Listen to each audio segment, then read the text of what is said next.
The applause started before the sentence even ended. My older brother stood in the center of the room, chest lifted, announcing that our parents had decided all 10 of our family's rental houses in Texas would go to him. And the youngest gets nothing, he added, like it was a joke he'd been rehearsing. Laughter rose, someone whistled, my mother wiped a proud tear. My father leaned back as if the whole decision had been carved into stone. I didn't clap. I didn't shift. I just watched Brandon's fork stall halfway to his mouth. When the noise thinned, I smiled and said, "Dad, before you all get too comfortable, there's something you don't know." I grew up in a house where attention never settled evenly. It bent toward one person the way a plant bends toward light. When Brandon walked into a room, conversations redirected, chairs angled, faces lifted. Even as kids, the pattern was set. On his birthdays, the table overflowed with balloons and frosting thick enough to hold candles upright. Mine were quieter, smaller. The kind of celebration where someone remembered the cake only when the knife had already been set down. I learned early that attention wasn't shared. It was assigned. In school, teachers mixed up our names. They corrected themselves only when Brandon laughed first. He had that easy charm, the loud voice, the presence adults rewarded without thinking. I was the kid who finished worksheets early, waited, kept my hands folded on the desk. When I asked my parents for extra math tutoring, they said money was tight. That same week, they bought him another set of baseball gear. I didn't argue. I just folded the moment into silence and moved on. Family gatherings followed the same script. Any achievement I shared slipped between conversations like loose paper swept into a corner. Brandon's stories landed at the center of the table, retold as if each one had changed the course of the entire family. Compliments directed at me usually came wrapped in comparison. Responsible, they said, independent, low maintenance, as if those were trophies meant to replace everything else. I learned to exist in the margins, close enough to be counted, far enough to be overlooked. When I was accepted into a university in North Carolina on a full scholarship, my father didn't hug me. He didn't tell me he was proud. He just said, "Well, someone has to leave Texas eventually," as if my achievement were simply a matter of geographical convenience. My mother called it practical, said at least I wouldn't be a burden. Meanwhile, Brandon stayed home, stepping straight into the family's rental business like a throne warming itself in anticipation. He was praised for helping, even when helping meant depositing rent checks and calling himself a property manager. I left 2 days after my 22nd birthday, packed the back seat of my dented silver sedan, and drove east until San Antonio dissolved in the rearview window. Charlotte felt like oxygen after years spent holding my breath. A small apartment, a job where people listened when I spoke, a city that didn't measure me against anyone. For the first time, my life belonged only to me. Then my grandmother called. Helen lived in Kerrville, in the house that smelt like cedarwood and old paper. She was the only person in our family who ever looked at me without searching for Brandon behind my shoulder. When she asked me to come down for a weekend, I didn't question it. I drove the long stretch of highway and arrived to find her waiting on the screen porch with 2 folders stacked neatly on the table. She didn't waste time.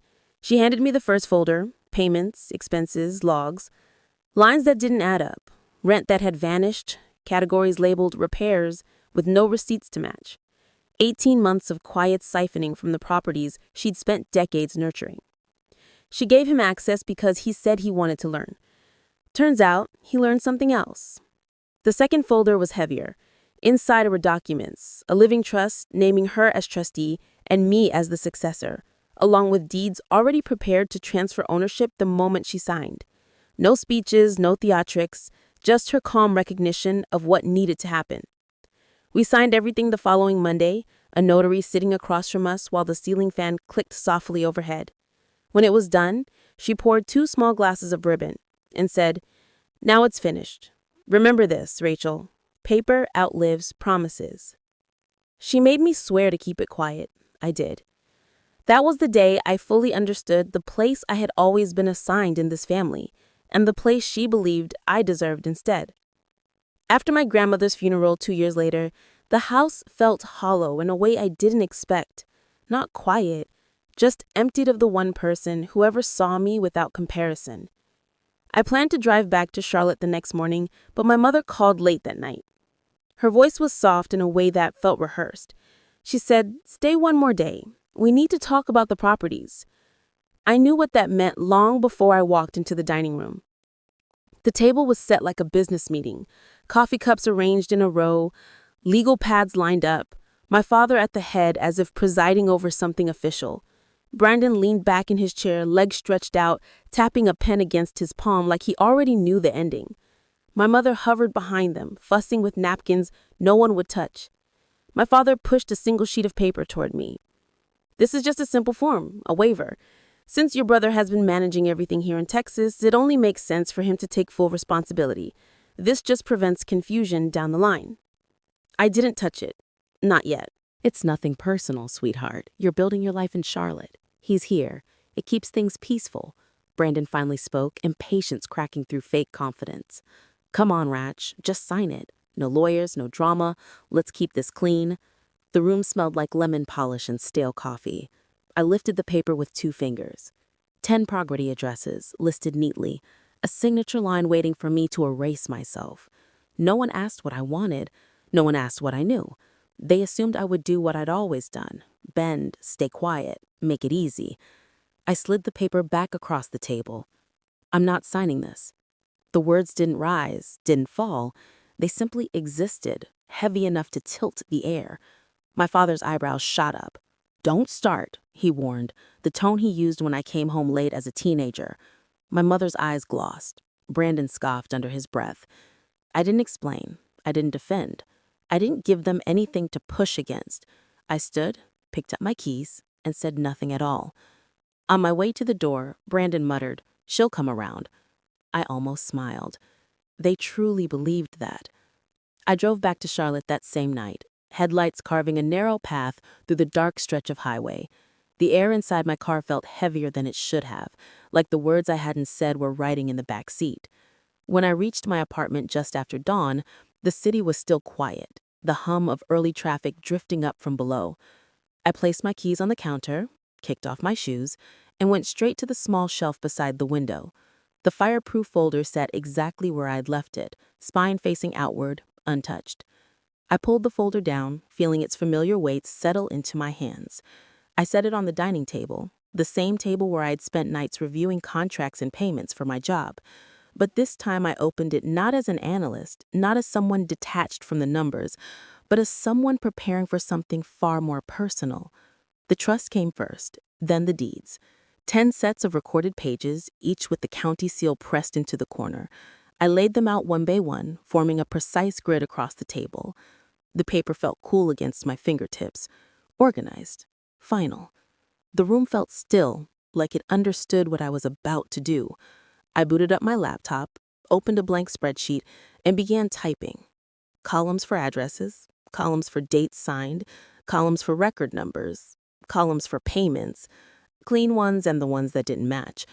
I wasn't building a case. I wasn't preparing for a fight. I was simply arranging facts in a language I knew better than any conversation my family had ever forced me to sit through. My phone kept lighting up. First a stream of messages from my mother, all versions of "let's keep the peace." Then one from my father. "Don't make this harder than it needs to be." Then Brandon, "grow up." I muted the thread and kept working. Printing, filing, labeling. Sliding each document into a fresh sleeve. I moved in a quiet rhythm, the kind that came naturally when the ground felt solid beneath me again. No trembling, no rush, just the steady click of keys and the soft whir of the printer. Outside, the city brightened. People walked their dogs, coffee shops opened, car engines started. Life moved on without knowing that mine was folding into a shape I'd been preparing for 2 years. In the afternoon, I stepped out onto the balcony. The faint scent of roasted beans drifted up from the cafe downstairs. Charlotte's skyline shimmered in the heat, stacked like steel file cabinets against a wide, spotless blue. I held the railing, watched the city breathe, and let the white of the morning settle across my shoulders. My grandmother's voice threaded into the quiet, not emotional, not fragile, just steady, the way truth sounds when spoken by someone who never needed to raise her voice. Paper outlives promises. I went back inside, pulled my suitcase from the closet, and laid it open on the rug. The zipper echoed softly as it moved along the frame. I placed the deeds inside first, then the trust, then the copies of payments and reports I had printed over the last 2 hours. I added a flash drive with digital scans, everything aligned, everything exact. The suitcase wasn't full, but it felt full enough. Then came the clothes. Simple, neutral, nothing that would stand out in a crowded room. Then the low heels I wore to property walkthroughs. Then my favorite blouse, the one with the crisp collar that stayed clean under a blazer. I zipped the suitcase partially closed, leaving a small gap at the top. The sound clicked into the room like a marker in time. Evening settled. The apartment glowed with muted gold from the lowering sun. I made tea, sat on the sofa, and let the steam warm the space around me. I didn't check my phone. I didn't reread the documents. I didn't rehearse anything. There was no need. Everything that mattered had already been signed years earlier. Around 10, I stood and pulled the suitcase fully shut. The click echoed louder this time. The next morning, I loaded it into the trunk of my car. The city was just waking up, commuters hurrying through crosswalks, buses groaning, the skyline washed in pale peach light. I merged onto the highway heading southwest. The drive had become muscle memory, mile markers passing like quiet assurances. With every hour I put behind me, the noise of my family felt further away, their expectations, their pressure, their belief that silence meant surrender. By early afternoon, the landscape shifted. Mesquite trees stretched across the horizon. The air grew warmer, thicker. Familiar in the way childhood places feel familiar even after you've outgrown them. I could almost see my grandmother's porch, hear the creak of her rocking chair, the slow click of her ceiling fan as she signed her name on the deeds I now carried back with me. When I pulled into a gas station on the outskirts of San Antonio, I popped the trunk to check the suitcase. It sat exactly where I'd left it, the handle upright, the documents inside like a loaded truth waiting for air. I closed the trunk gently. Back on the road, I rehearsed nothing. I planned no speech, no confrontation. My part was already done. The system would handle the rest. The signatures, the seals, the dates. That was my voice. That was my answer. Late afternoon light burned across the highway as I approached the exit to my family's neighborhood. I slowed, turned down the familiar street, and felt the calm settle over me again. The same calm I'd felt signing the papers with my grandmother 2 years earlier. This time, I wasn't returning to soften anything. I was returning to end it. Cars lined both sides of the street. Relatives I barely recognized stood in clusters on the lawn, drinks in hand, talking like the future had already been printed and framed. Through the windows, I could see decorations strung across the living room, banners, flowers, brochures spread out on the table as if they belonged to a new empire. Brandon was at the center of it all, laughing too loudly, retelling the same story about stepping up for the family. My parents hovered nearby, nodding proudly, absorbing every compliment as if it were meant for them. I walked through the door without announcing myself. Conversations dipped for a second, then resumed, assuming I was simply late to applaud. I set my suitcase beside the couch, upright, visible. A few people glanced at it, then at me, and looked away quickly. Brandon tapped his glass again, the same gesture he'd used earlier that week. The room shifted toward him, voices softening into anticipation. "I just want to thank everyone," he began, "for supporting this next chapter. Mom and Dad trusted me with all 10 of our rentals, and I promise I'll—" The rest of his sentence dissolved under a new sound, the soft, steady roll of my suitcase wheels across the hardwood. The room quieted. Curiosity replaced the celebration. I stopped at the center table, clicked open the latches, and lifted the lid. Inside, the documents sat in perfect order. I placed the first deed on the table, then the second, then the third, all 10 in total, each stamped, each recorded, each signed years ago, each one a quiet truth waiting to be heard. The trust came last, thick, smooth, unmistakable. I set it on top of the stack. My father stepped forward, face draining of color. "Rachel, what is this?" I didn't look at him.